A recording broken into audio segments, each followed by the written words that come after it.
February 14, 1933, Valentine's Day. 12 professional killers descended into a basement to murder one man. Dutch Schultz had handpicked his deadliest crew: Tommy, the executioner; Vento, Marty Icepick Delaney, and 10 more assassins whose names weren't even in police files. They cornered Bumpy Johnson in the Cotton Club basement. No witnesses, no backup, no way out.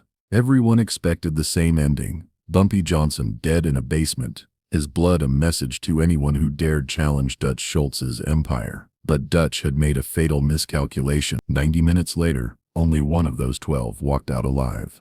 And the message he delivered to Dutch Schultz made the most powerful mobster in America abandon Harlem forever. This is the story of the night. Bumpy Johnson proved you can't kill a king in his own kingdom. To understand what happened in that basement, you need to understand what Harlem meant in 1933. The Renaissance was over. The Great Depression had hit black communities like a sledgehammer. Unemployment in Harlem reached 60%. Families were being evicted. Children went to school hungry. But in the midst of all this despair, there was hope.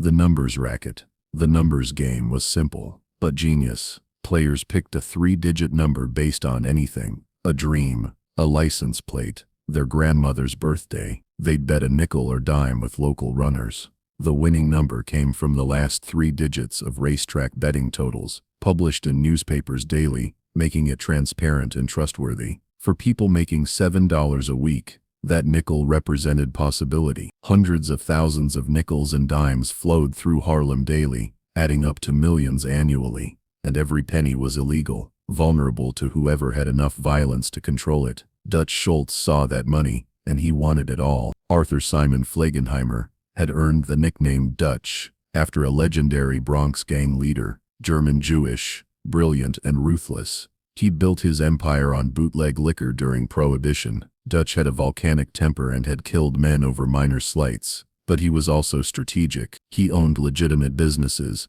had judges and politicians on his payroll, and commanded an army of gunmen. When Dutch looked at Harlem's numbers game, he saw his next empire, a way to powerful even after Prohibition ended. Dutch Schultz wanted Harlem, and Dutch Schultz had never been denied anything he wanted. There was just one problem. Harlem already had royalty. Madame Stephanie St. Clair was the numbers queen, a Caribbean immigrant who'd arrived in Harlem in 1922 with nothing but intelligence and ambition. She'd built the most sophisticated gambling operation in New York through sheer force of will. Stephanie understood that the numbers game wasn't just about money, it was about trust. She never missed a payout, never cheated the odds, and protected her runners from police harassment. In return, Harlem loved her. They called her Queenie, and when she walked down Lenox Avenue, people stepped aside with genuine respect, not fear. And standing beside her throne was her enforcer, Bumpy Johnson. Born in Charleston, South Carolina, he'd moved to Harlem as a teenager, and by 20 was doing time in Sing Sing for robbery. But prison became Bumpy's university. He educated himself reading Shakespeare, Machiavelli, Sun Tzu's Art of War, and learned chess from an old con man who taught him that battles are won in the mind before they're fought on the street. When Bumpy got out, Stephanie recognized his strategic brilliance. He understood that respect in Harlem wasn't bought with fear, but earned through loyalty and calculated violence that solved problems permanently without creating new ones. When Madame St. Clair's numbers runners got robbed, Bumpy got the money back and made sure it never happened again. When corrupt cops tried to shake down black-owned businesses, Bumpy didn't just threaten them. He systematically destroyed their careers. When rival gangs tried to muscle in on Harlem territory, they disappeared. Not always violently. Sometimes they just found their operations dismantled, their reputations destroyed, their courage broken. Bumpy Johnson was strategic, and he refused to bow to Dutch Schultz. January 1933. Dutch sent his first emissaries to Harlem. They walked into Madame St. Clair's club on 13th Street, like they owned the place. 3 white men in expensive suits, sitting in the heart of black Harlem, laying down ultimatums. Work with Dutch, they told Madame St. Clair. Pay tribute or get buried. Stephanie St. Clair had survived Jim Crow, the Depression, and every gangster who'd tried to take what she'd built. She looked at these 3 men with the kind of cold contempt reserved for people who mistake politeness for weakness. Get out, she said. The emissaries turned to Bumpy, who was standing in the corner like a statue. "You want to be smart about this, boy?" Bumpy didn't move, didn't speak, just stared.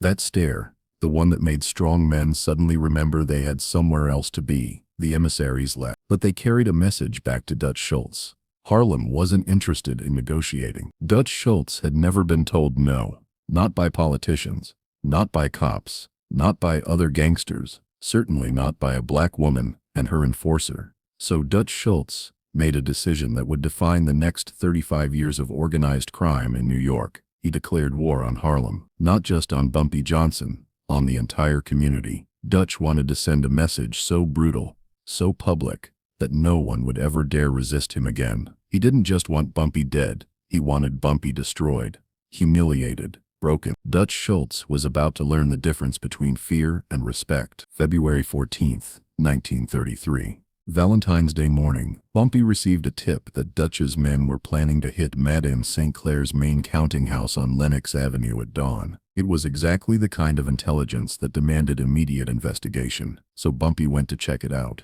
alone. Later, people would argue about whether that was brilliance or stupidity. Was Bumpy walking into a trap, or was he setting one? The Cotton Club basement wasn't the famous nightclub where white audiences came to watch black performers. This was the real Cotton Club, the after-hours spot where Harlem's players came to drink, gamble, and settle scores. The basement served as storage, crates of bootleg liquor, poker tables, and a single exit, a narrow staircase, leading back to the street. If you wanted to design the perfect place for an ambush, you couldn't do better. At 4:32 a.m., Bumpy Johnson descended those stairs into darkness. The room was lit by a single bulb hanging from the ceiling, casting long shadows across stacked crates and overturned chairs. And then Bumpy heard it, the unmistakable sound of safeties clicking off. 12 guns, 12 men stepping out of the shadows. Tommy, the executioner, Vento, emerged first. Tommy had killed 16 men in his career, always up close, always looking them in the eyes. He was Dutch's favorite killer, because he enjoyed the work. Tommy smiled that cold, predatory grin that was the last thing his victims usually saw. "Dutch sends his regards." Bumpy stood there with his hands at his sides, completely calm. He looked around the room slowly, counting. 12 men, 12 guns, all pointed at him. He looked back at Tommy. "That all he sent?" Tommy's smile faltered, because there was something in Bumpy's voice. Not fear, not desperation, but genuine curiosity. Like Bumpy was disappointed by the numbers. See, that's what people never understood about Bumpy Johnson. He didn't bluff. He didn't posture. When he said something, he meant. And standing there outnumbered 12-1, asking if that was all Dutch had sent. That wasn't bravado. That was calculation. "You got about 5 seconds to beg," Tommy said, raising his Thompson submachine gun. Bumpy tilted his head slightly. "You're making a mistake." "What mistake?" "You're about to be dead."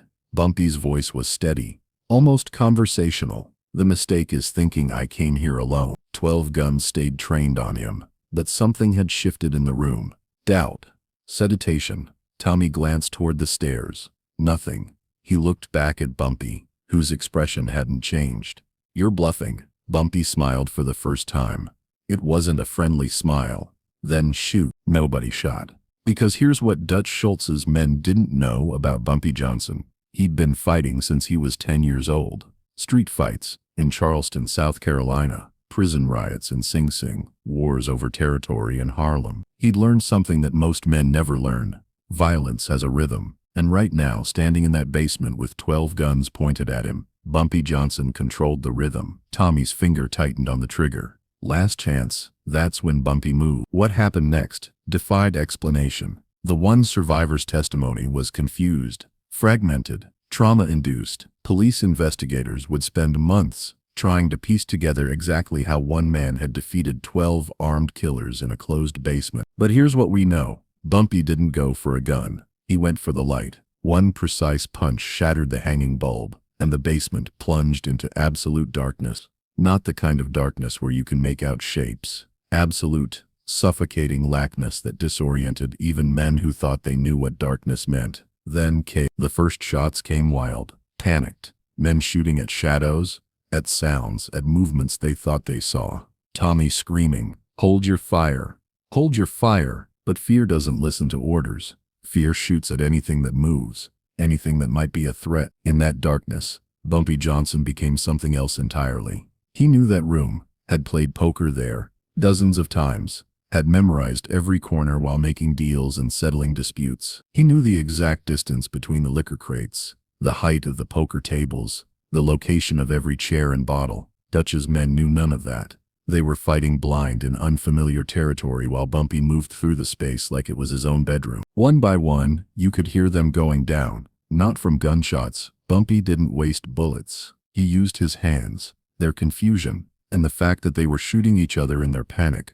The sound of breaking glass, as someone crashed into a liquor crate, a wet crack, as someone's head met the concrete floor, screams of pain, as bones snapped under calculated pressure. Tommy tried desperately to rally his men. The stairs, everyone to the stairs. Form up, but Bumpy was already there, blocking the only exit. The violence lasted maybe 3 minutes. 3 minutes. That felt like 3 hours to the men trapped in that basement. And then, gradually, silence. When someone finally opened the basement door from upstairs and let light spill down those steps. Here's what they found. 11 bodies scattered across the floor like broken toys. Not all dead, but all down. Broken bones, gunshot wounds from friendly fire, men unconscious from blunt force trauma, blood pooling on the concrete, and one man sitting against the wall, hyperventilating, gun still clutched in his shaking hand. Marty Icepick Delaney, the only one still conscious. Bumpy Johnson was gone, vanished like smoke. Marty Delaney crawled up those stairs on his hands and knees. It took him 20 minutes. Every step was agony, broken ribs, possibly worse. He made it to the street as the sun was rising and flagged down a taxi with blood-soaked money. Bronx, he gasped. Arthur Avenue, Dutch Schultz's headquarters, 8:17 a.m. Marty stumbled into Dutch's social club, leaving a trail of blood behind him. Dutch was eating breakfast, eggs, toast, coffee, reading the morning newspaper like any other businessman, starting his day. He looked up, saw Marty covered in blood, and went absolutely still. Where are the others? Marty couldn't speak at first. He just shook his head. Where are my men? Dead, Marty finally whispered. All of them. Dutch stood up slowly. The newspaper slipped from his hands. He killed 11 men? He let me live. He what? He let me live to give you a message. The entire room went quiet. Dutch's lieutenants, his accountants, his bodyguards. Everyone stopped what they were doing and watched. What message? Dutch's voice was ice. Marty reached into his jacket with trembling hands. Dutch's men reached for their guns, but Marty pulled out a single playing card, the ace of spades, covered in blood. He placed it on the table in front of Dutch. He said to tell you Harlem's not for sale. And if you send more men, Marty's voice cracked. Send more cards. He's collecting a deck. Dutch Schultz stared at that bloody card. For a long time, his men waited for the order, waited for Dutch to unleash hell, to send 50 men to burn Harlem to the ground. Instead, Dutch picked up the card, studied it, then smiled. Not a happy smile, a smile of resignation. He's got balls, Dutch said quietly. I'll give him that. Boss, we can't let this. Dutch held up his hand. You know what it costs to go to war with someone who's not afraid to die? Someone who's smarter than you? Someone who has an entire neighborhood behind him? He shook his head. It costs everything. And for what? Numbers money. He looked around the room at his shocked lieutenants. There's easier money out there. Dutch dropped the card in an ashtray and lit it on fire. We're done in Harlem. Let Bumpy Johnson have it. The decision shocked everyone who knew Dutch Schultz. This was a man who'd gone to war with Lucky Luciano, who'd killed his own partners, who never backed down. But Dutch was pragmatically brilliant. He understood that Bumpy Johnson had just proven he was willing to die for his principles, and smart enough to turn a hopeless situation into victory. Men like that, you either kill completely or leave alone completely. Dutch couldn't kill Bumpy Johnson, so he left him alone. After February 14, 1933, Dutch Schultz never sent another man to Harlem. Within 6 months, every gangster in New York understood the new reality. Harlem belonged to Bumpy Johnson. For the next 35 years, until his death in 1968, Bumpy protected that neighborhood through strategy, intelligence, and an unbreakable code of honor. Years later, A Cotton Club janitor revealed the truth. Bumpy wasn't alone. He had 4 guys upstairs who locked the basement door once Dutch's men went down. Bumpy could have killed all 12, but let one live on purpose. Because killing your enemies makes you fear. Humiliating them makes you respected. Fear fades. Respect lasts forever. Whether that story is true or legend, nobody knows for sure. What we do know is this. After February 14, 1933, everyone in New York's underworld understood that Harlem belonged to Bumpy Johnson, not because he was the most violent, but because he was the smartest. And that bloody ace of spades, Bumpy kept it, framed it, hung it in his office, as a reminder of something he'd learned, that Valentine's Day respect isn't given, it's taken. And sometimes, taking it means letting your enemy live to tell the story of why they should never challenge you again. February 14, 1933. 12 men walked into a basement to kill 1 man. Only 1 walked out. And from that night forward, Harlem was never the same. The night Bumpy Johnson proved that kings aren't crowned, they're born in the fire of impossible odds, and forged by the courage to stand alone against an army. The night a 27-year-old enforcer became a legend that would endure for 90 years and counting. The night that changed everything.